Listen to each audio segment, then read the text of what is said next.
This is the non-Dong course, or the non-Toyota water pump course. And there we have it. So that's nice. there is. I'll mention to the yeah. people listening at home that if you want to follow along with the track map, we have it up, and so go watch on YouTube. We're on YouTube. There, you can watch us on YouTube, or if you're not a YouTuber and you still want to follow along, this map came directly from Ross Bentley's Speed Secrets, so we can walk around that. All right, we're seeing your desktop again. Yeah, this is a terrible. Oh crap! I'm sorry. Yeah, it I'm sorry. I forgot. Your Apple computer. I know. There you go. My big screen. All right. All right, and now it's okay. It's a little off center, but all right. I'm working on it. I'm sorry. Dang it. Okay. Friggin'. Now you mentioned something about a video earlier. Do you have a video? I do. I have a video up right now of a Porsche GT3. So I figured we'd start with the map, and then we can just pause the video as it goes. So there's that guy. So this is all right, and I'm going to push play till we come into turn 1. Oh yeah, so this is coming out of the coming out of turn 1. So this is the straightaway. So here we go. Hopefully we get that again. Yeah. Yeah, it's a straightaway. Yay. All right. Yay. Look at this. He's going 150 miles an hour. Good for him. I feel like the Z is going to match that. Yeah, no way. I don't know that. Turn 1 is fairly simple. It is a 80-degree right-hand corner. Yep. It has a big curb on the inside, so watch out for that big ass curb, because when people try to go dive bomb on the inside, they can jump over that and then lose all traction. It has more traction on the inside than on the outside. Just there's a little bit of fake camber to it.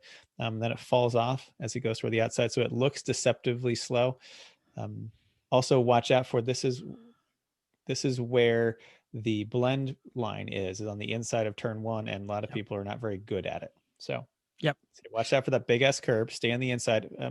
That's good right there. You can see the blend line and everything. Good pause there, Mental. So you see the blend line on the right hand side. Everyone's jumping in there, and everyone has to get sorted out before the top of the hill that's coming up in front of us.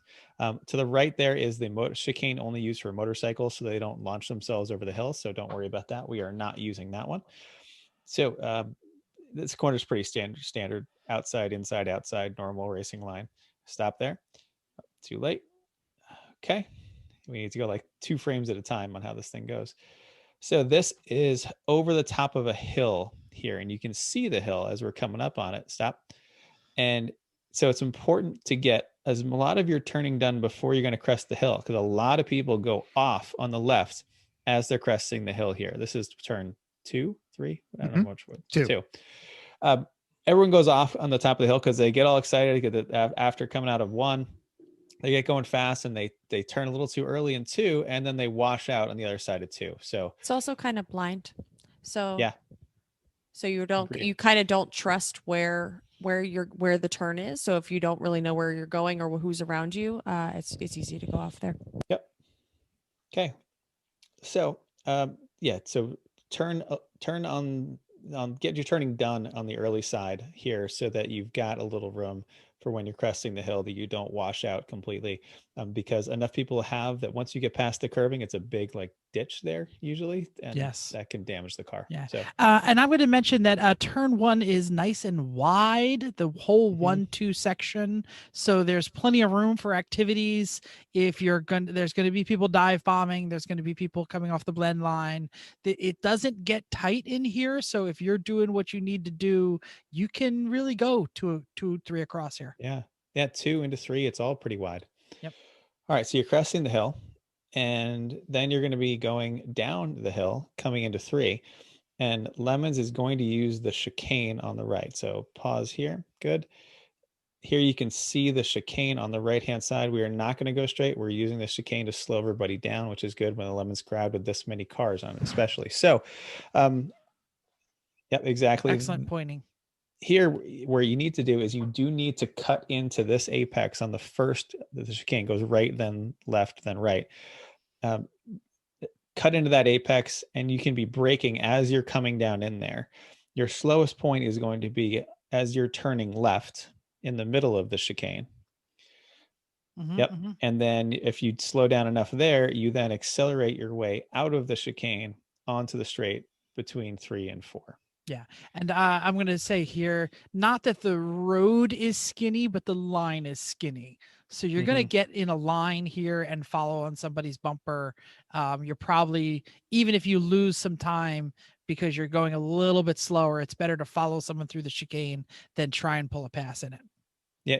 If you get someone slow enough, you can go too wide through there pretty easily. But you're going to need the power to pull out of it if you do. The car, I was going to say, and the far side of the chicane is a great passing zone. So it's almost better to wait.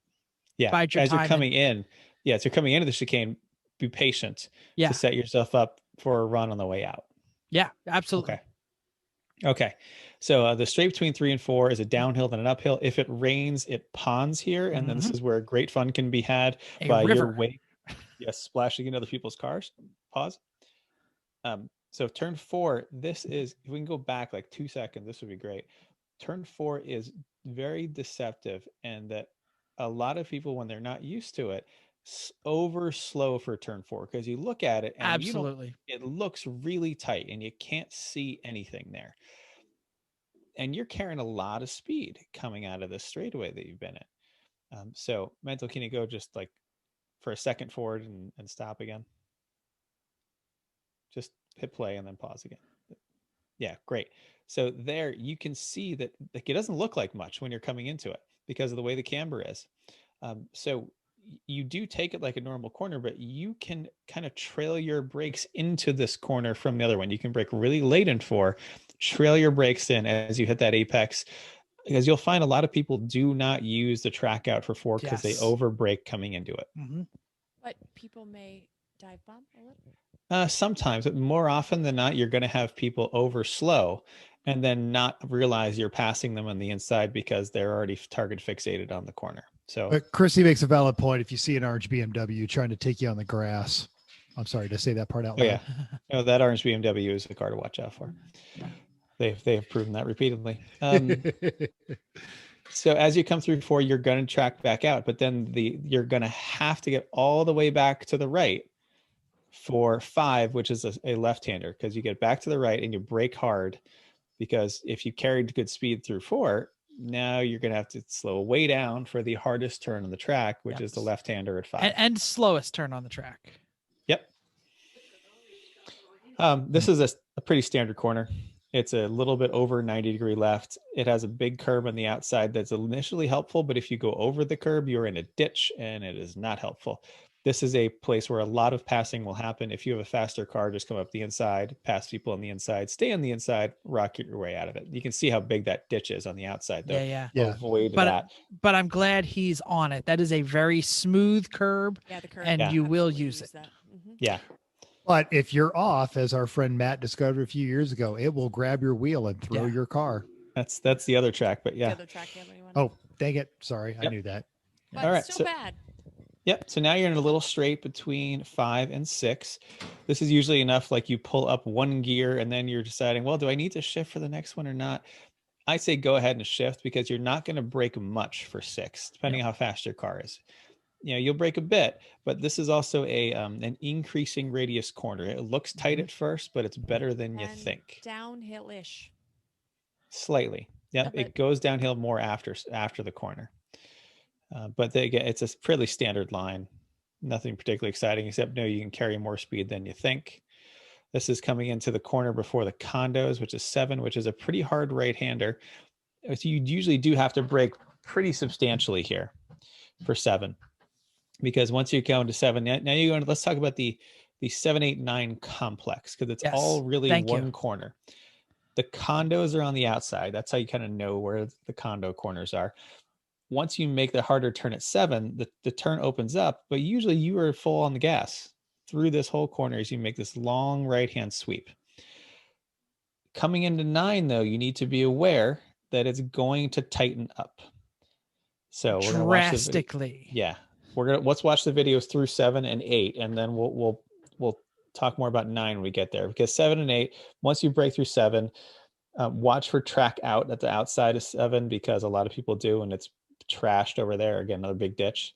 So there's through 8, and then pause. So now we're in 9.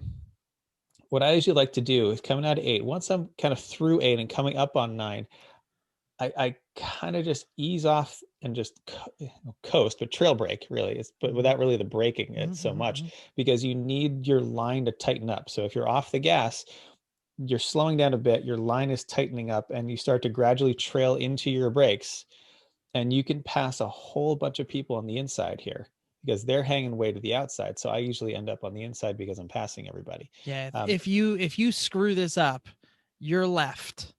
If you do this right, you're right. Yep. And even when I have nobody around, I don't go all the way out to the left before 9. I kind of stay middle, maybe middle. Yeah. Maybe 2/3, while trail braking it and trying to get the car to rotate just a little coming into 9.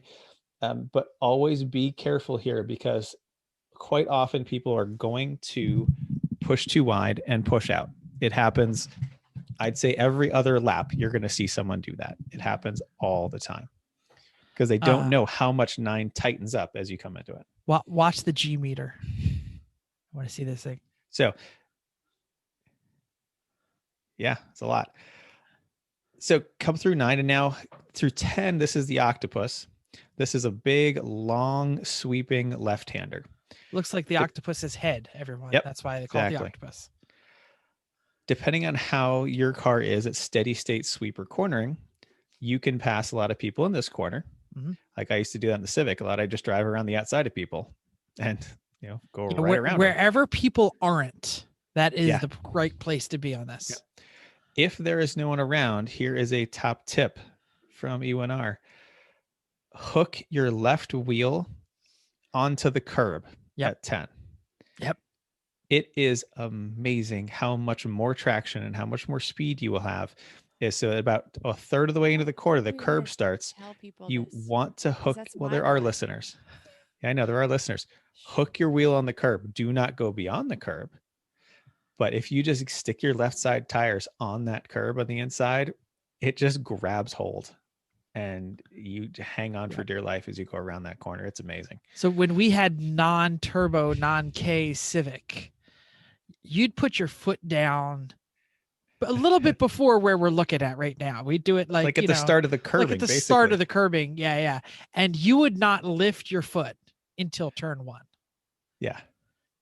So this is a great sweeper. It's a great section. If you have a low horsepower car, if you have a Miata or a 1.6 liter Civic, or, a Dos Chevaux, I don't know what you got out there, what you're bringing, just put your foot right to the floor here. Yeah. Because now you're coming out of 10 into just basically some S's that most cars can handle. Okay, you're going to have to watch traffic here, because if someone got a really crappy run out of 10, now they're going to be offline for the S's and in your way, slowing down and in your way, right? But normally though, like you just kind of bounce off the 2 corners of the S's like the straightest line through S's. Basically, this is not complicated. Hit your apex, and pause. Come down to the bridge. You can start to see now. You're fine. That was a good spot, Mental. Oh, sorry. I'm starting to preempt you because I know it's going to take a second. So you're good. Just leave it there. Yeah, it's fine. Coming up to the bridge, you start to see. First off, this is how you get into the paddock. Is the cones there, the white line, get all the way right. It can be hard if you have a slow car and you're coming through the corner to get right here, because people are passing you on the right. So sometimes a little forethought in coming through the octopus is going to be necessary to get you on the correct side of the track. Stay on the outside of the octopus and stick your hand out, because you're going to get clipped on the S's. So it's better to be on the outside for the entire S. Agreed. All right. So 12 is coming onto the straight after you come into the bridge. It is a deceptive corner from how it looks coming into it, but notice the curbing. You can see the curbing here. Just barely. This is friendly curbing. Run over it. Oh yeah. I'm looking at this GT3 going, hey, that guy messed that one up. He's way off. He did. Keep your left side tires on the blacktop. He did get there. Keep your left side tires in the pavement, but you can put the rest of your car over there that curbing. something, or don't they get bumpier at the very top? Like, right, if you go up and over them, there's a problem. I think. Yeah, all the way to the end. But the spot you want to be is friendly curbing. Yep. Put the car over it. And this is like 8 feet wide. Like this is not like huge. normal curbing. It's a wide candy stripe. Almost your entire car can fit on it if you keep the left The side. Civic ones could on the fit on pavement. it pretty much. Yeah, it could. Yeah. And you should be flat out into this. Like once you turn in for this, be flat out, and it's going to take you several times through it to develop the fortitude to do it regularly and how much you can carry through there. And then you're on the straight. Wave to people in the tower because everyone watches from the tower there. And then brake at the 3-ish, depending on your car. And there you go. Yeah. That's a good track walk. I like this video, Mental. Thanks for bringing this to us. Every now and again. Excellent. We give Mental crap, but he does a lot of the work for the show notes. Totally. He did all of it this week. Right, and and it's this was very, so it's needed. really It was great so because the rest of us are all thrashing right now. So